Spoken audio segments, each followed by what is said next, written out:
নমস্কার বন্ধুরা, welcome to my channel SB explorer. তো বন্ধুরা, সকলকে জানাই গুড ইভিনিং। তো আজকের ভিডিওতে কিছু গুরুত্বপূর্ণ বিষয় নিয়ে আলোচনা করতে চলেছি। তো যারা চ্যানেলে প্রথমবার এসেছো অবশ্যই সকলে একটা করে সাবস্ক্রাইব করে দিও। সাবস্ক্রাইব করা সম্পূর্ণ ফ্রি। এই ধরনের আপডেট পেতে চাইলে অবশ্যই সকলে একটা করে সাবস্ক্রাইব করতে কিন্তু কেউ ভুলো না। তো বন্ধুরা, ফার্স্টেই যে আপডেটটা দেবো সেটা হচ্ছে ব্রেন্ডন হ্যামিলকে নিয়ে।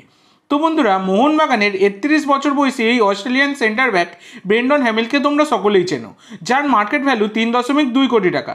তো মোহনবাগানের সাথে তার কিন্তু চুক্তি শেষ হয়ে যাচ্ছে এই ৩১শে মে ২০২৪-এ, এবং তার সাথে কিন্তু আর নতুন করে চুক্তি বাড়াবে না মোহনবাগান, এই রকমই কিন্তু খবর রয়েছে। এবং বর্তমানে দাঁড়িয়ে একটা বড় খবর বেরিয়ে আসছে, সেটা হচ্ছে ব্রেন্ডন হ্যামিলের ওপর ইন্টারেস্ট রয়েছে কিন্তু কেরালা ব্লাস্টার এফসির, এবং কেরালা ব্লাস্টার এফসি তার ওপর কিন্তু এনকোয়ারি চালিয়েছে। হ্যাঁ বন্ধুরা, এনকোয়ারি চালিয়েছে, কোনো রকম ফর্মাল অফার কিন্তু তাকে এখনো অবধি পাঠায়নি। অনেক জায়গা থেকে কিন্তু দাবি করা হচ্ছে তাকে অফার পাঠিয়েছে। তো তোমাদেরকে আমি ক্লিয়ার করে বলে দিতে পারি, তাকে কিন্তু কোনো রকম অফার পাঠায়নি, শুধুমাত্র এনকোয়ারি চালিয়েছে।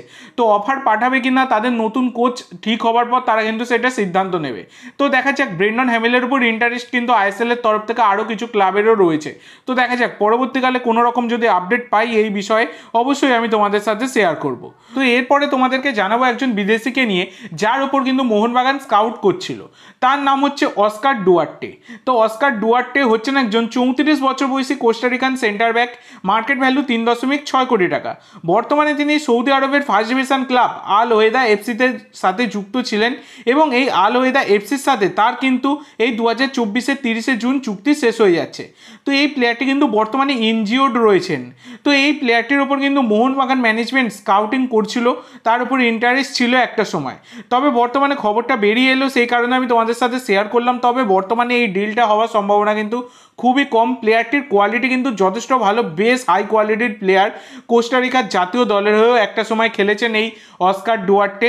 তো বর্তমানে সৌদি আরবের ফার্স্ট ডিভিশন ক্লাব আল ওয়েদা এফসিতে খেলেন। তো বর্তমানে দাঁড়িয়ে এই ডিলটা হওয়ার সম্ভাবনা কিন্তু খুবই কম, কারণ যেহেতু প্লেয়ারটি ইনজিওর্ড রয়েছেন। তো ইনজিওর্ড প্লেয়ারকে নিয়ে কখনোই কিন্তু মোহনবাগান রিস্ক নেবে না, যেহেতু মোহনবাগান এসিএল খেলবে, আর যেহেতু ৩৪ বছর বয়সও হয়ে যাচ্ছে।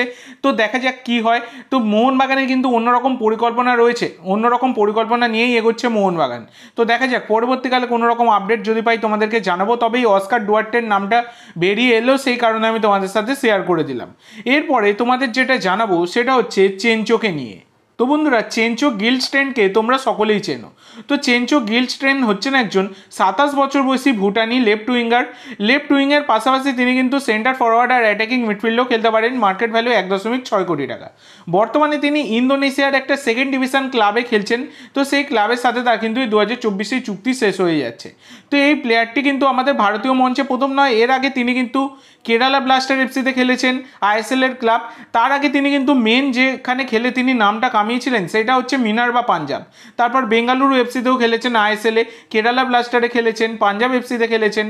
তো এই প্লেয়ারটির ওপর কিন্তু বর্তমানে দাঁড়িয়ে ইন্টারেস্ট শো করছে ইস্ট বেঙ্গল ম্যানেজমেন্ট। তো দেখো বন্ধুরা, ইস্ট বেঙ্গল যেহেতু এসিএল 2 খেলবে, সেই কারণে তারা কিন্তু এই প্লেয়ারটির ওপর ইন্টারেস্ট শো করছে। তবে এসিএল 2 এর ক্ষেত্রে এই প্লেয়ারটির মান কিন্তু অনেকটাই কম, সেইটুকু আমি তোমাদেরকে বলতে পারি। প্লেয়ারটি খারাপ একবারও বলছি না, কিন্তু এসিএল 2-তে যে ধরনের মানে কোয়ালিফাইং রাউন্ডেও যে ধরনের ক্লাবরা খেলবে, সেক্ষেত্রে কিন্তু এই প্লেয়ারটির মান অনেকটাই কম হবে। তো দেখা যাক, ইন্টারেস্ট শো করছে, এর মানে তাই নয় যে এই প্লেয়ারটিকে দলে নিচ্ছে। খবর পেলাম, সেই কারণে আমি তোমাদের সাথে শেয়ার করে দিলাম। তো আজকের জন্য এইটুকু বন্ধুরা। ভিডিওটি ভালো লাগলে অবশ্যই লাইক করো, শেয়ার করো। আমার চ্যানেলে প্রথমবার এসে থাকলে চ্যানেলটি সাবস্ক্রাইব করো, আর কমেন্ট করে জানাও ভিডিওটি কেমন লাগলো। ধন্যবাদ।